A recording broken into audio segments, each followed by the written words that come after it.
Ce que vous voyez derrière moi, c'est un des plus gros avions au monde, un Antonov 124. Il est capable de transporter 4 bulldozers de 26 tonnes chacun.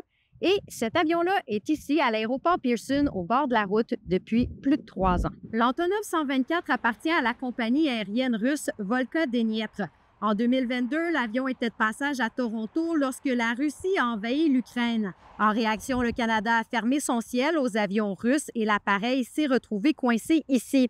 Ottawa a annoncé son intention de donner l'aéronef à l'Ukraine. Mais avant, le gouvernement fédéral doit prendre possession de l'appareil en s'adressant à un tribunal ontarien. C'est une démarche qu'il a entreprise en mars. L'affaire est suivie dans le monde. C'est vraiment la première fois à l'échelle mondiale qu'il y a un pays qui avance pour confisquer des biens sans pour autant qu'il y ait procédé criminel contre une partie.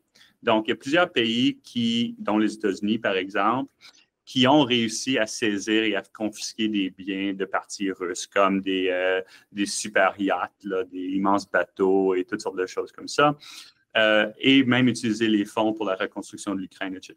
Mais ici, il n'y a pas de charge criminelle, par exemple, contre Volga Dnepr. La compagnie conteste d'ailleurs en arbitrage en vertu d'un traité de 1989 entre le Canada et l'URSS. L'ambassade de Russie accuse le Canada d'avoir délibérément attiré l'Antonov 124 sur son territoire, sachant qu'il ne pourrait pas repartir.